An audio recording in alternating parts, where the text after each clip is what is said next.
What's good, Wagering World? It's your boy Fivestar in Vegas, broadcasting live as always from beautiful Summerlin, Nevada, and here with my co-host, my guy, the only Sacramento Kings fan that I know. What's good, Spread Astaire? How are you this morning? Oh, I'm doing great. Another night. We lit the beam after a win over Toronto. Kings are Yeah, finally good. Let's see how long it lasts. And I can't wait to do the show today because I think it's an interesting week here in the National Football League. So I can't wait to hear your thoughts on a lot of these games. yeah, man, it's been a awesome week. Rest in peace, though, to Mike Leach. Just had to say that. Different opinions around the football world about the type of person he was and all of those different things. But what we do know is whenever Coach Leach pulled up on a campus, things quickly turned around, and he always was a winner. So gone far too soon, passed of a heart attack at 61, man. So God bless his family and may his legacy live on. Yeah, good words there. So let's jump right into it. We're going to start with the past. The first one we want to talk about is Incarnate Word. Took on Sac State. What were your thoughts on the FCS playoff game? Was the game of the week probably in all of college football, man. I was watching it on the screen and I'm wondering, I'm like, I wonder if spread in the stands on this one because I remember No, you I ended said up that. not going. No, it was.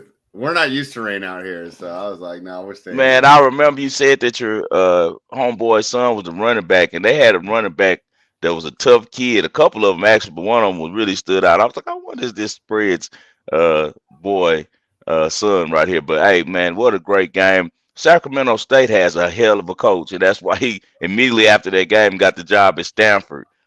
He stole a couple possessions back and made that game a lot closer than it should have been because Incarnate Word was humming on offense, man. Lindsey Scott is some type of performer at quarterback.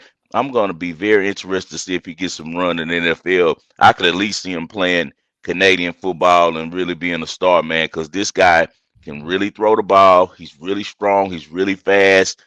He's just a playmaker, man. And we're actually going to be on them again a little bit later when I get to the ball and parlay. But great win for us on that one.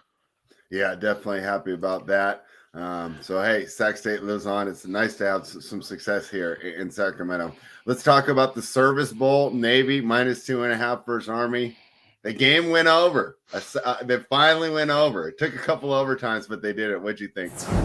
I think the Vegas cleaned up on this game because I had Navy first half and some money line declined tonight, and somehow we still lost it, even though Navy dominated the whole first half. Just how I looked before the half, Navy punts from its own end zone and gets the punt blocked, and Army recovers it for its only touchdown of the half right before the half, and it's on special teams, so that knocks us out the money, and then also we had them for the game. And you saw Navy had complete control, allowed Army to steal a win. They came in late, kicked the field goal 10-10, and then you get these overtimes and now push the total over for the first time in years. And I had a feeling to bet the over on this game, but it would have been a tremendous sweat because, who can account for overtime getting you to the over total. So it stayed away from the total, but unfortunately I was on the wrong side, but the books cleaned up. It was too much noise. Uh, Everyone on Twitter was asking me, "You going with the under, right? It's under every year," and it was just too much chatter about the under. So of course the books get the over and win. Yeah, that was a wild one. Definitely at the end because you watched the first half and it looked like there was no way that was going over. Um, Unfortunately, we have to revisit this. Painful memories for me. I Yeah, don't know what's more embarrassing: losing to Jeff Saturday when the guy just rolls in and they're giving him the playbook and he's the coach, or losing to Baker Mayfield when he rolls in and he's only played 2 weeks. And Raiders fans want to blame the defense. No, you blame the offense. This is yeah, a new offensive league. This isn't 1988. You don't win getting stops. You have to get more than one first down in the second half. You have the best wide receiver in the league. You need to give more than 3 targets. Just a painful loss that essentially knocked the Raiders out of playoff contention. But they're probably fool's gold with this roster. I mean, they whiffed on so many first round picks. It's going to be hard to compete. What did you think of the Rams? I saw a bunch of people saying Baker's back. I think the Raiders just suck. I mean, I didn't really upgrade him that much because he's able to beat a terrible team. What did you think? I was glad I cashed. Remember, I told you Yeah, guys I you was going did. to be on the Rams plus the points. That was a pretty easy one there because the Raiders just aren't organized enough to give up 7 points to anyone. So it didn't matter who was the quarterback. I think Walford started the game for the Rams, and if they would win Bryce Perkins or anyone, they probably wouldn't have won, but they would at least cover. Hell of a job by Baker Mayfield. I was telling people on Twitter I'm one of his biggest, uh, you know, detractors, and I had to give him his respect for that one. It's very hard to come in um, and lead a team to a victory when you don't even know the playbook. He hadn't had a live practice even yet, and was able to go out there because he's a football player. He's always been a good football player. It's just the other things with Baker and also the consistency. So I'm sure that they'll be feeling real good about him this week, and when they go to Green Bay, they'll get mopped, and we'll remember why Baker's on his third team, although he was the #1 draft pick. But for his effort, it was one great heroic night. What's this thing that Baker's doing? What is he on to be able to headbutt guys with no helmet on? He's hitting guys. He's scaring the guys that's wearing the helmet. When he headbutts them, he doesn't have a helmet on. It's really like he's hitting them hard. It's not like a little play tap. And they're looking like, dude, you're about to knock yourself out. I don't know what the hell Baker's on, but whatever he's on, he's able to headbutt other guys with no helmet and doesn't feel it at all. So whatever it is, it's a hell of a numbing drug that he's on. But great job by him, great effort by Baker. Pro's pro, but I'm not a fan of his or a little twerk Sean McVay. So I'll be fading him again this week. All right, let's go ahead and talk about Sunday's games.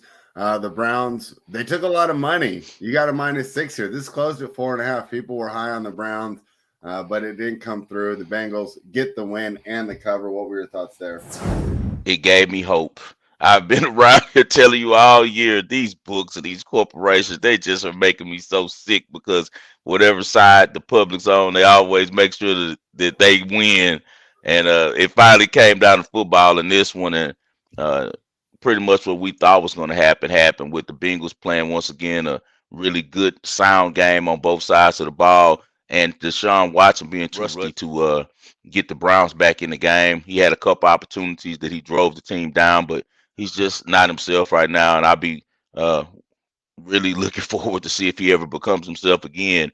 Some people go through these type of situations, man, and never find themselves again, never find a career. He has secured the bag. He's out Cleveland and they're giving him 40 million. Um, the security's the only quarterback, the only NFL player with that type of NBA contract where regardless of what happens, if he never plays another snap, everything is guaranteed. So that's a good thing for him in his camp. But it went just like we thought it was. The Bengals are a very good team. They're the best cover team in the NFL this season, now 10-3 against the spread. Yeah, that's gonna be interesting. We're gonna talk about that one coming up. Vikings fall to the Lions. Really disappointing there. I thought the Vikings could at least cover the teaser, keep this game close. They weren't able to do it. So obviously, I mean, people have been saying, hey, these Viking stats aren't very good. They've been doing it with smoke and mirrors. It looked to be that way. Detroit's on a roll. They're going to face a tough test this week, though. What do you think of the Lions and the Vikings? I told you before this game, I was not surprised the Lions were favored, and I also told you that we were taking the over, and we hit on the over on this game. It was a clear over bet. The Lions just are playing too good on offense right now, and they actually had a better defensive effort. Luckily for us, the Vikings were able to push late and for us to get the over on this game. But right now, the Lions are a better team than the Vikings. Whether the record says it or not, it's the truth. Yeah, I mean, they got a lot of weapons there on offense with Jameson Williams coming back. We'll see how they do outdoor this week against the Jets, who are +10 at the Bills. They get the cover, and I thought they acquitted themselves fairly well against the Bills team that's definitely tops in the NFL. So you can see the strides that the Jets are making, just not enough to get it done against the Bills, but they get the cover. What did you think there? Only thing the Jets are missing is a veteran quarterback. They need to be in the Jimmy Garoppolo business heavy in the offseason. I would not try to get a younger quarterback. They're at a win now position with the great defense they have, and everybody on their defense is in their prime. That's the thing about it. The young guys They're in their prime. Mosley is the only one that's getting up in age, but he's still in his prime right now. And as long as they have Mosley playing, Williams on the defensive line, and my guy Sauce out wide at cornerback. I love Sauce, man. He's one of the few guys that came in the league. He's almost like Deion Sanders, and that's some strong words to say because never been anyone like Deion.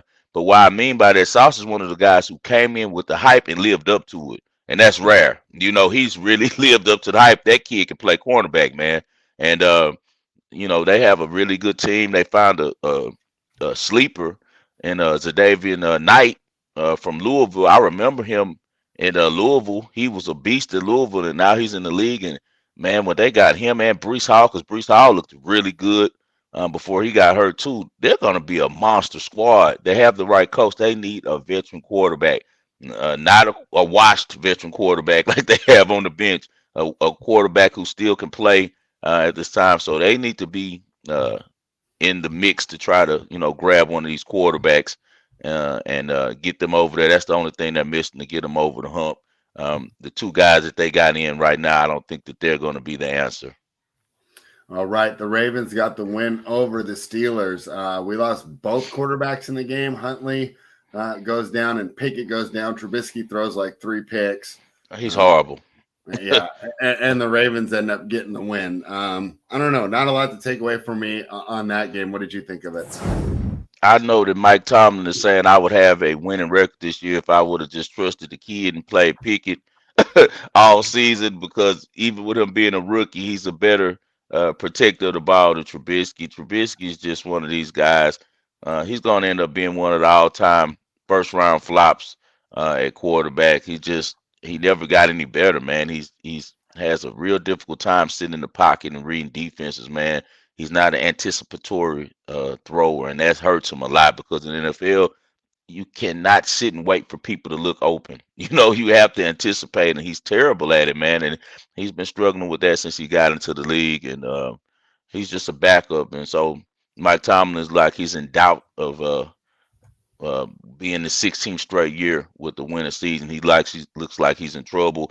The Ravens do what they always do. They just put in another quarterback. Anthony Brown is in the same mode of Lamar, the same mode of Huntley. He looks pretty good just to hold things down. If he starts this week, I think he'll be okay.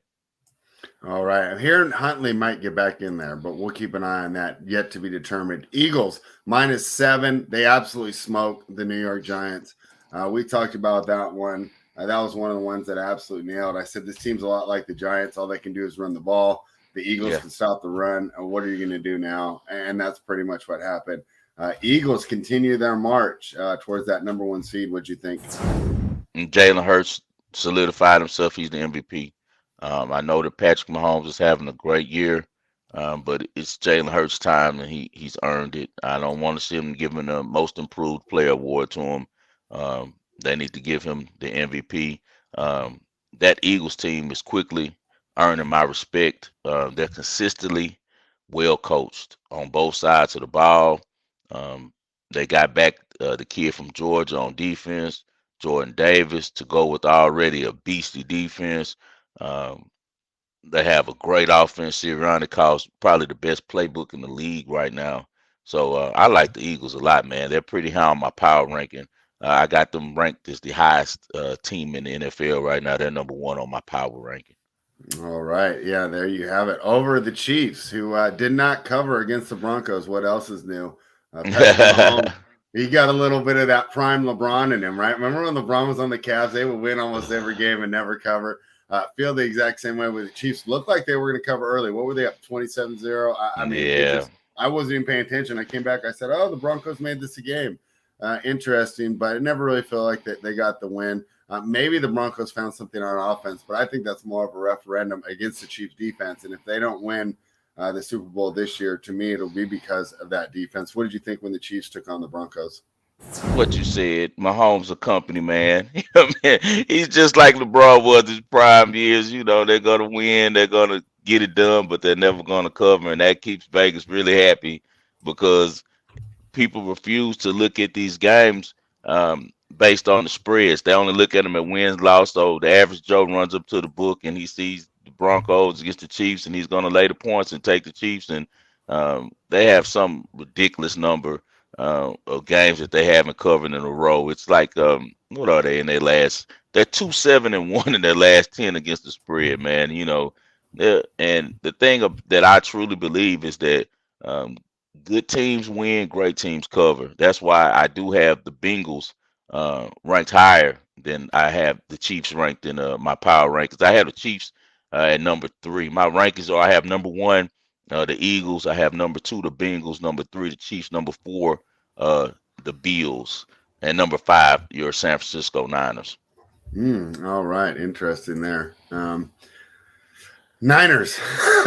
You had to upgrade them after that week. Boy, that was about as embarrassing loss. A funny quote I saw, Brady's walking off the field, and they said, your family's waiting for you. You going to go see them? And he goes, they're still here.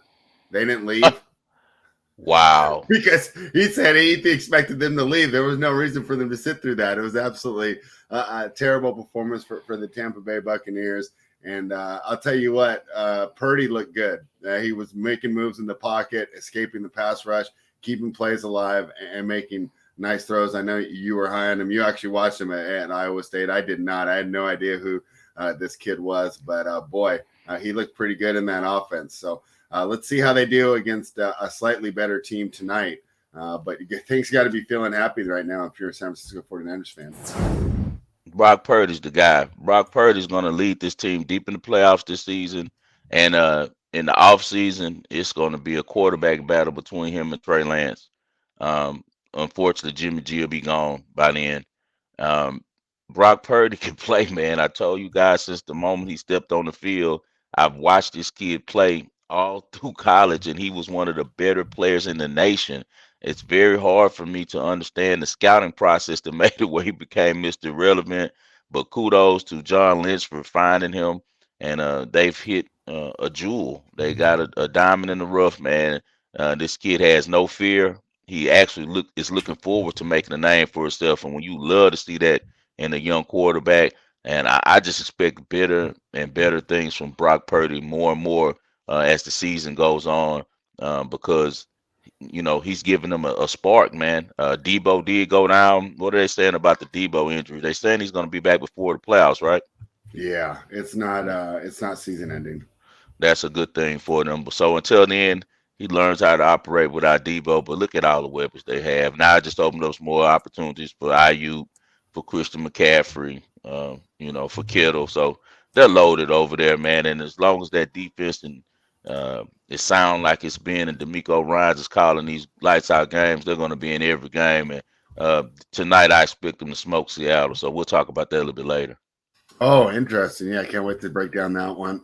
Yeah. Let's get into it, though. We got some college football first. Let's talk about the present college football, the Bahamas Bowl. Yeah. Miami, Ohio is taking on UAB. What are your thoughts here? It's a huge spread for a bowl game, but even with that said, I will be on UAB this game minus the 11 points. The reason being is Miami, Ohio is going to struggle to score points. Their quarterback, Brett Gabbert, brother Blaine Gabbert, he's got injured, and I don't think he'll be playing this game. They've been having to run with their backup, he's a pretty quick kid. He just doesn't understand the passing game well enough to stay in this game against a UAB defense that is really tough. UAB plays real defense. Their offense is some timing, but they have a big-time running back in McBride. And also, I don't know if you know this or not, Trent Dilfer was just hired as the UAB coach. He's been in preparation with them all week, hanging around the team. So I'm sure a lot of those players are going to be looking to impress Trent Dilfer at the Bahamas Bowl, which is going to be the first bowl of the bowl season this Friday, tomorrow, early morning, from a place that I really have had a great time at before in the Bahamas, out by the Atlantis and things like that. So the Bahama Bowl, we're going with UAB. It's down to 10.5. We're going to lay those points. I just don't see how Miami, Ohio is able to move the ball effectively on offense. They do have a really good coach, but I just think they're going to have a hard time staying with this UAB offense and defense, man. And I think that with Trent Dilfer coming in, a lot of guys for UAB are going to play really, really hard because they want to impress their coach. All right. Yeah. Interesting to see how he does there. Do you expect him to do well as the coach when he takes Yes. over? All right. Yeah, he's going to do well. It'll probably be a stepping stone position for him because Trent is a really good coach, quarterback coach. He's one of the best quarterback coaches in the whole country. He's been dealing with that for years, the Elite 11 and things like that. And he's tapped in with all of the best quarterbacks. Any of these guys, before they come through, he can tell you everything about them. He's worked with them all. And I'm sure he's going to be able to steal a couple of elite quarterbacks and bring them over there to Alabama, Birmingham in his time there. Well, yeah, that's a big part of getting this football equation right, getting the right guy at quarterback. The Yep. Orlando Cure Bowl, UTSA will face Troy. Pretty close. Right now on Bookmaker, I have Troy -1, total 55.5. What are your thoughts?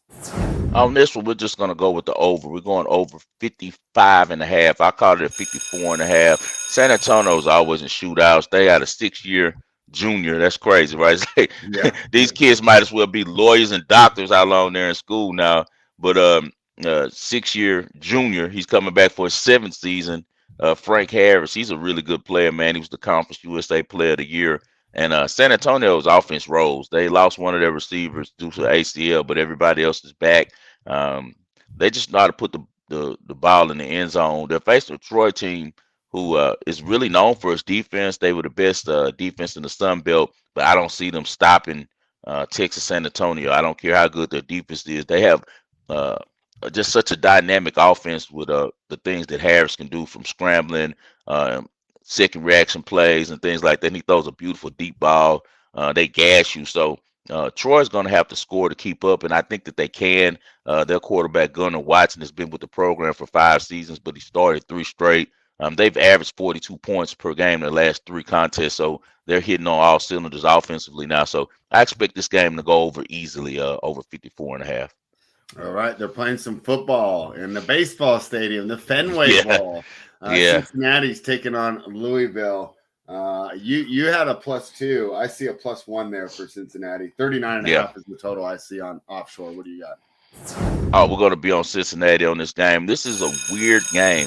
Okay, first of all, you have Luke Fickell, the former Cincinnati coach, who's moving on to Wisconsin. He already left and started his recruiting process and the offseason stuff for the Badgers up in Madison. His replacement, who's going to become Cincinnati's coach, is Louisville's uh, former coach, Scott Satterfield, who just coached him this season.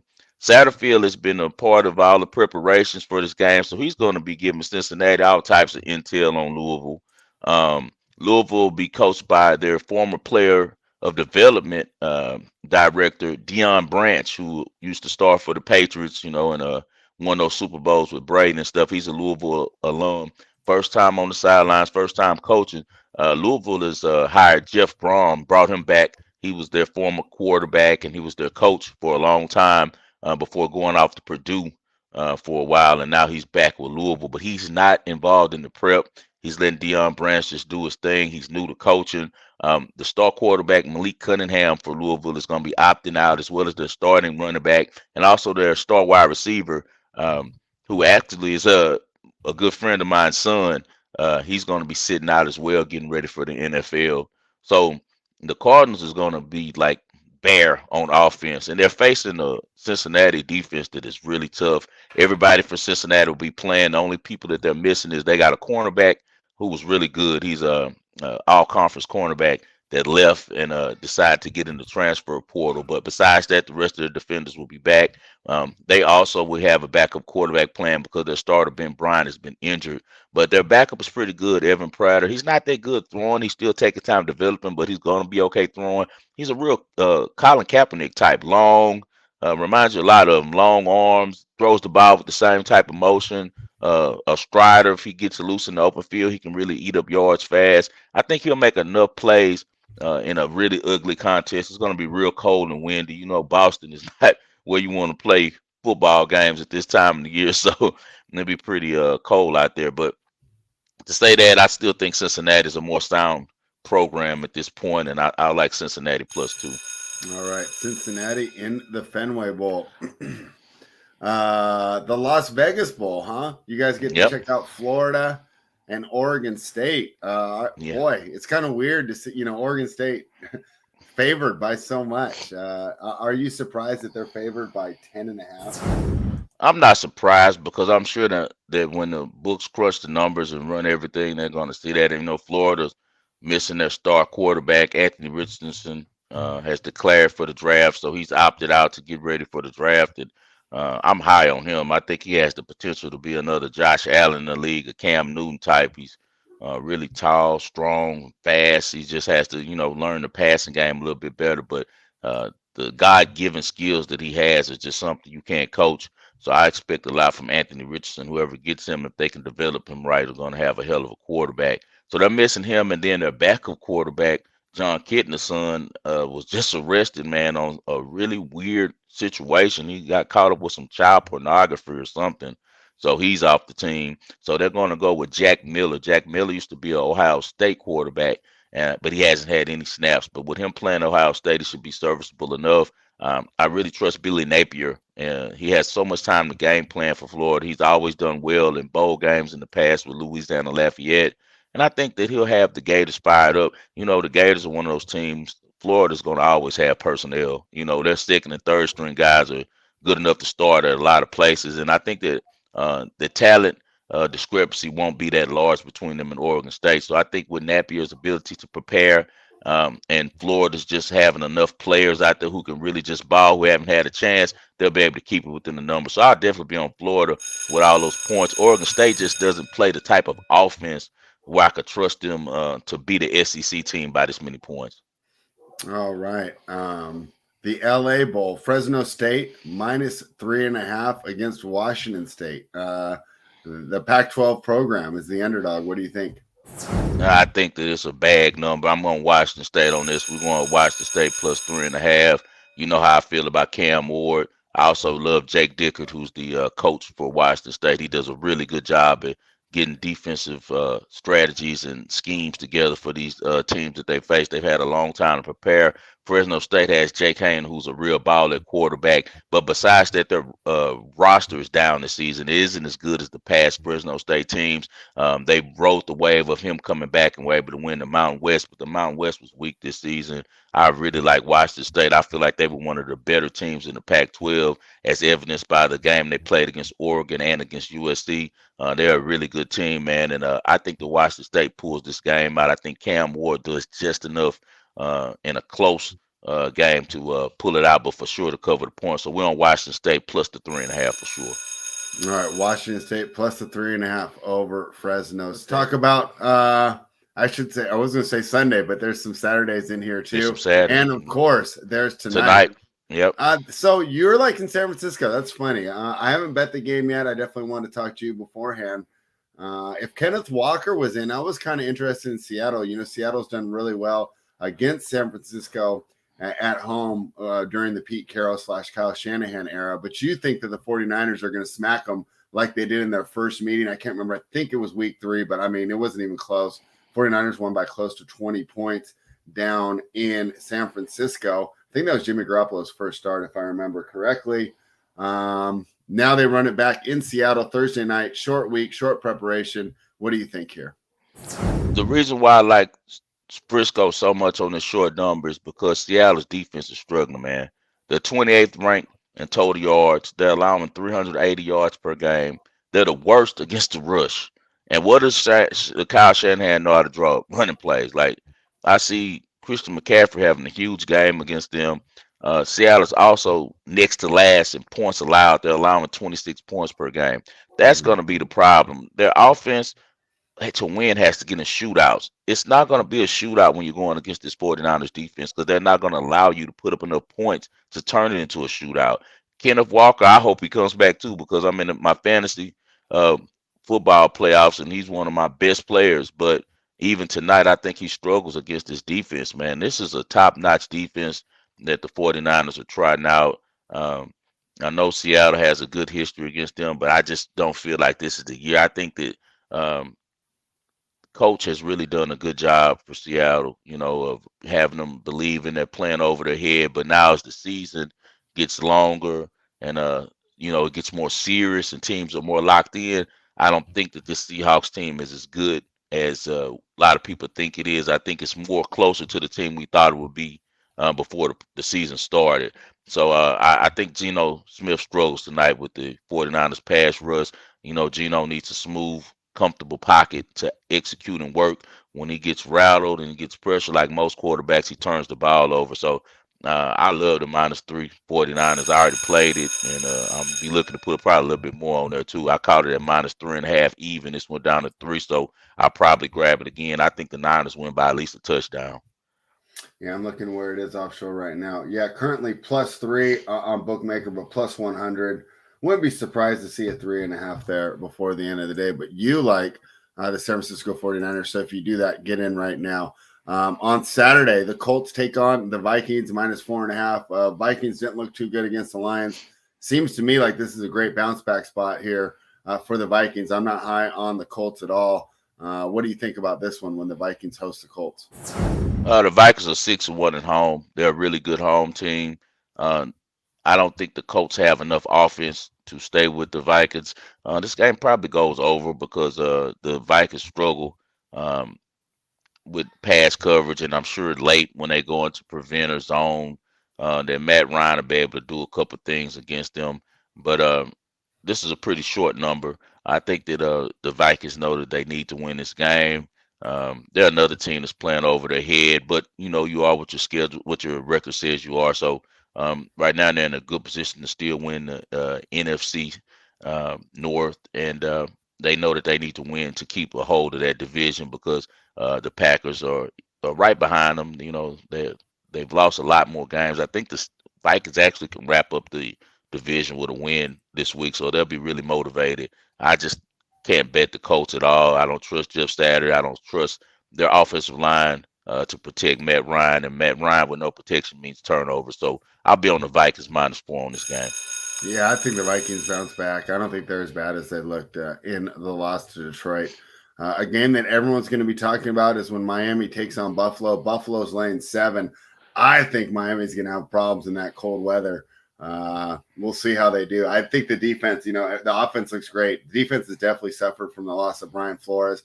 These are the games where it's going to show up. I think you need toughness to really slow down these Bills. I don't know if they're going to be able to do it. I don't think they're going to slow them down on defense. I don't think they're going to be able to get it going on offense either in that cold weather. What do you think about Miami? Am I overlooking here Tua and these Dolphins?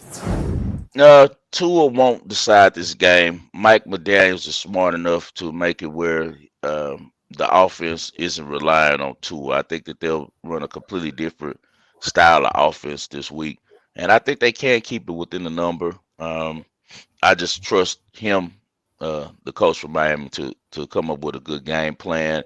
They also just came from getting dominated and embarrassed at the 49ers, so I'm sure that he'll be on the offensive line and come up with some different schemes in order to protect Tua. It will be very cold, snow flurries, but the problem with Buffalo is Josh Allen has not been playing the same way since he got injured. You could tell that something's not right. He has not looked as explosive. Gabe Davis hasn't caught a ball out in so long. It's ridiculous. I know because I got him on fantasy.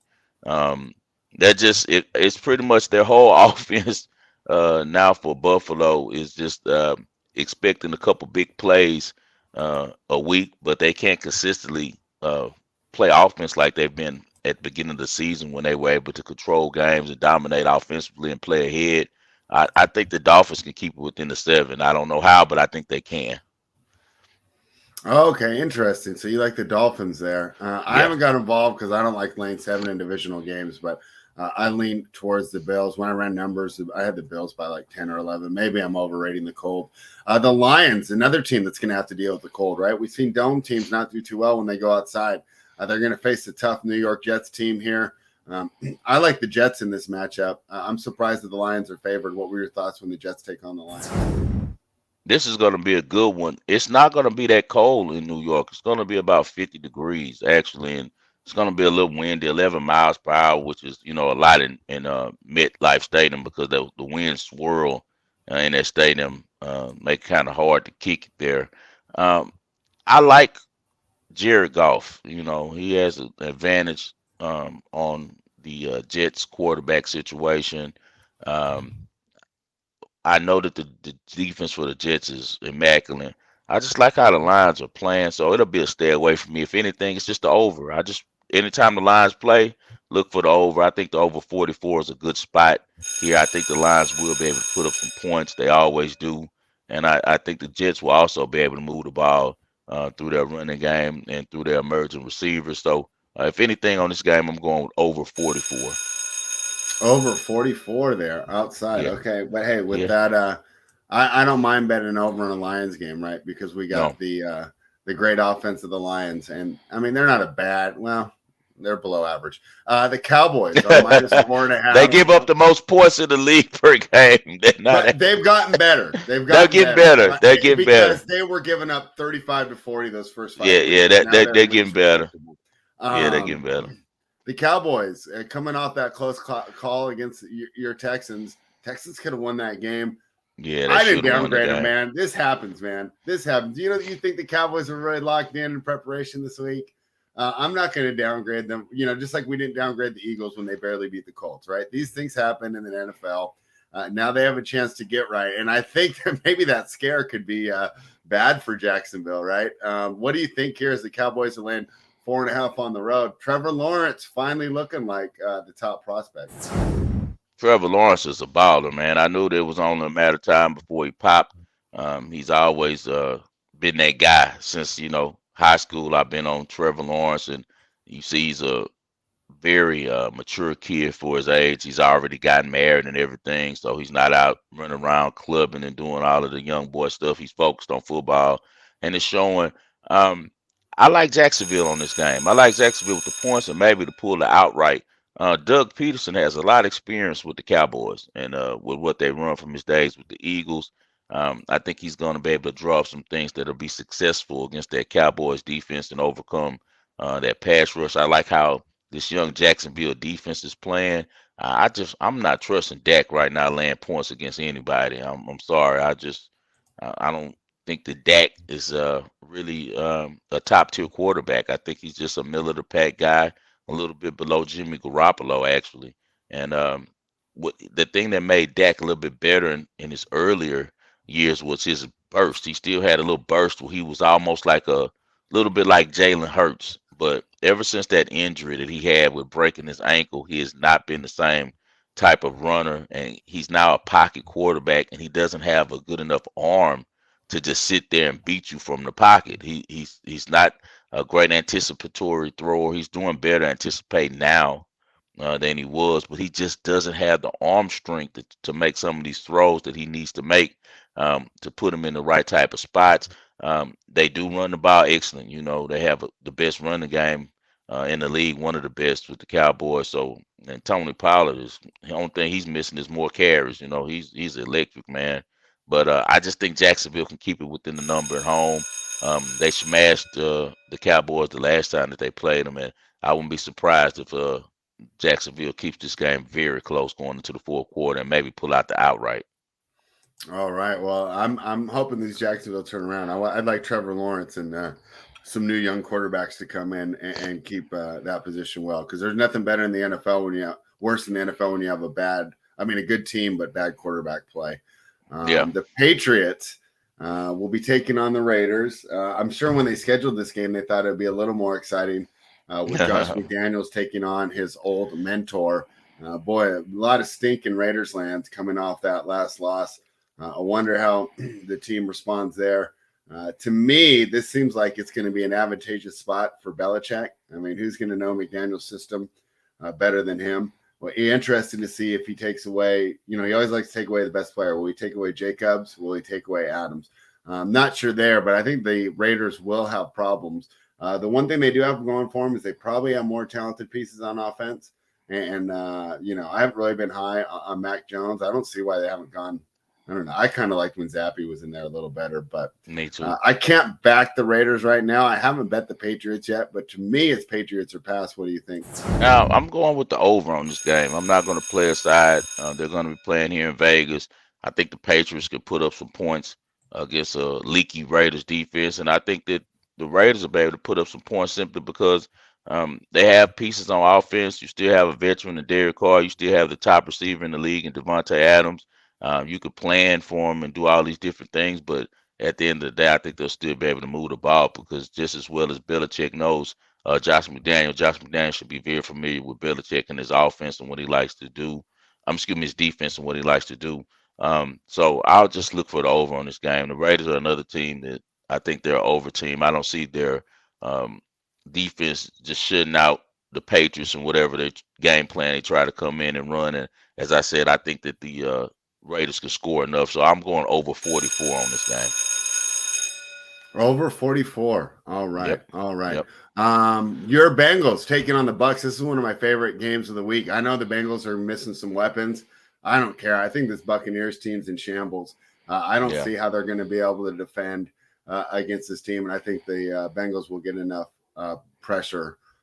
So Bengals minus 3.5. That's who I like. I'm assuming you're with me here. Yeah, I bet the Bengals most weeks. They're 9-1 against the spread in their last 10, where the Bucks are 1-8-1 in their last 10 games against the spread. That's a ship that's sinking very fast. Ty Bowles, like I told you before the season started, he was not going to be able to keep this team together. Brady forced out their coach and got Ty Bowles as the replacement, and now he's got in a position where he has too much power and he's going to lead his team high and dry. Brady will be with another team next year, either the 49ers or the Raiders, most likely the 49ers.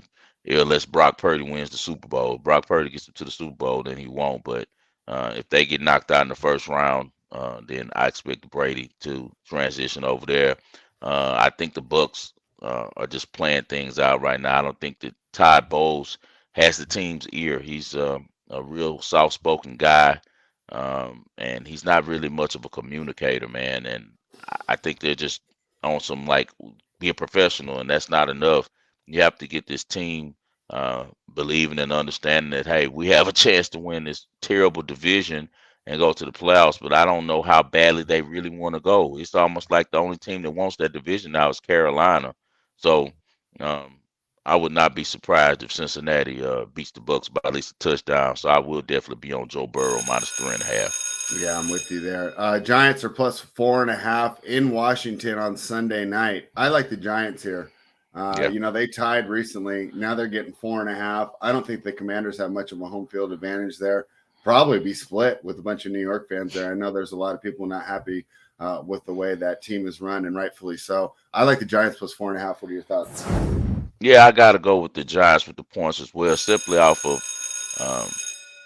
the angle that they've lost now 3 straight games in a tie. They haven't won a game since November 13th. So I think that the Giants are very hungry for a win. They do have a great communicator at head coach with Dayball, and I'm sure he's gotten the message across. And also, he's going to back up that message with a great game plan. Washington does have a good team; they're solid. But at the end of the day, you still have Taylor Heineke as your quarterback, and I don't think he's a world beater. So I'll definitely be with you on that with the Giants plus 4.5. I'm with you there, taking the points in prime time. Let's go to the future. Before the season, you gave out the Rockets over 23.5. Young team got off to a slow start. Coming off a win over the Phoenix Suns, however, pretty good straight up win at 6.5 point underdogs. What are your feelings on the Houston Rockets? I'm really proud of this team. The thing that you look for when you drafting franchise players is heart, fight, and competitiveness. Is the moment not too big for them? And I see that with Jalen Green a lot and Jabari Smith. The only thing that we're missing is and God bless Coach Silas. He lost his father this past week, NBA great Paul Silas. So God bless him and condolences to the Silas family. But Coach Silas needs to do a better job of implementing different plays to get Jabari Smith involved. Jabari Smith is shooting lights out from 3-point range. He was lights out his whole career at Auburn. They did a really good job at Auburn using different motions, different flares, back screens to make sure that he got his looks. They've not been doing that with the Rockets. He's been mostly being used as a two-way guy, just a 3-and-D guy. He's done a marvelous job on defense. He just gave Giannis so many problems, gave him fits. the other night. So he's, like I told you before the season, going to be a defensive player of the year before it's all said and done. But what's impressive to me about these Rockets simply is their fight. They have Jalen Green, their lead, is a real competitor. Kevin Porter Jr. is also competitive. The problem with Kevin Porter Jr. is he doesn't have a high basketball IQ, man. He's one of those guys that's just a real great hooper, but his IQ is horrible for situations. That's why I'd love to see him become a six man. I think he could win a six man of the year and be like his Seattle idol, Jamal Crawford, and just be just a real hooper, just come in the game, the end of the first and through the beginning of the second, get half the second quarter and the beginning of the fourth quarter, 6, 7 minutes. That's his show. Just let him do his thing, put some people around him, and let him go, and they'll be okay. Him running the show with Jalen out there and with Jabari is a disservice to all three of those kids. So that's one thing that Silas has to clean up. If he cleans that up, they're going to be okay. Deshaun Nix is getting way too many minutes for the Rockets. I don't know if this is coming from up top. Maybe our GM is saying, get him some runs so we can find a way to trade him. Nix has taken down all of his Houston Rockets stuff from off his page, but he's still been playing. So maybe they're in talks to try to ship him. I hope so, because he's a turnover machine. He doesn't look good. I really want to see Ty Washington, and they're bringing him along really slowly. I'm also a little disappointed that Jacob isn't getting enough run for them as well. He's a really good player. He goes down to the G League every time that they send him down and scores like 40 points and has 8 assists, and then they bring him right back up and don't play him at all. Speaking of Josh Christopher, and I just don't know what's going on with him and Silas. They must have some personal things going on. But if we can overcome those issues, which are a lot of issues, I think that we'll have no problem sailing over the 23.5 number that we had. They already have 8 wins. They had the least wins in the league, but now they're not the worst team in the league. And I think that they just move forward. And the thing I really like about this team, they play better against good competition. The better the competition is, the better they play. They just beat Philadelphia at home, Milwaukee, and Phoenix. And tonight they got a tough Miami team coming to town. So I'll be looking forward to that one. All right. Yeah, I like the Rockets plus the points there. See if they can get the win straight up. Let's do the ball and parlay, however. You want to go back to the FCS. What do you got for us? Hey, man, Incarnate Word were so nice to us last week. We had the back door and hit them twice, man. I know North Dakota State has a legendary FCS program. I mean, they're 43-3 lifetime in the playoffs. They've won 4 straight national championships. But that historical great resume has the books showing them a lot more value than they deserve. This Bison team is a run-first squad. They're not as powerful and as dominating as the teams of the past with North Dakota State. Their quarterback, Cam Miller, isn't anything like the past starters that we've seen there. The guys like Trey Lance, the guys like Carson Wentz. They're missing a quarterback that can make plays, a quarterback that can lead the team. Cam Miller's an athlete. He's not a really good passer. He's not consistent in the pass game at all. And they're missing their star fullback / running back, All-American Hunter Luepke, who made famous the knee dab. He's a kid that jumps up and does the little knee dab when he scores touchdowns, and he went viral for that. But he's a great player, and I think that if Shanahan or Belichick get their hands on him, you're going to hear a lot about Luke. He's one of those guys that's just a versatile baller, fullback, H-back, running back, whatever you want to play. But the Bison are missing him, and he's their best player on offense. And now they're dealing with Lindsey Scott. We've already seen from last week when they pulled up to you guys' stadium the type of offense that these Incarnate Word Cardinals have. They're the best maybe in college football, because this quarterback, he's so dynamic, he's so accurate, he's so fast, he's so strong, and they're going to be on that turf in the Fargo Dome. I know that North Dakota State has this dominating history. I know that they're the team when it comes to FCS football, but it's no way that I'm giving up 10 points against Incarnate Word. There's no way with a team that averages 55 points and has the type of player that Lindy Scott is, and that I'm not going to take those points indoors. So we're going to go with Incarnate Word plus 9.5 and see if they can get it done for us again this year. And also threw out there France at the World Cup too. I like Mbappe and what he can do. I think France comes back-to-back winners of the World Cup. All right. So you got that on the Memphis Grizzlies minus 1.5 tonight. Going against one of my favorite teams, the Milwaukee Bucks. You know how much I like to bet on the Bucks. Here's the issue. You know, I'm kind of big on superstar subtraction. Like, I'll take a team when their main player's out. The Bucks are missing Jrue Holiday tonight. So it's not like a superstar, but I think it's a huge key to their defense, especially his ability. Imagine if he was out there being able to slow down John Morant. It's going to be a real rough for this Bucks defense to get started. I think the Grizzlies will just have too much of an opportunity to get in the paint and make plays without Jrue Holiday starting that point of attack. So while it's rough for me, and you know I love the Milwaukee Bucks, I got to take the Memphis Grizzlies tonight. So I'm on the Grizzlies minus 1.5 hosting Milwaukee. All right, so Spread got the Grizzlies tonight. I got you with Incarnate Word tomorrow on Friday. And we got France in the World Cup. Ride with Mbappe. He's the best player in the world. Guys, we really appreciate you guys tuning in. We're heating back up. We're in the best time of the year. We got the bowl season. We got the NFL playoffs coming up.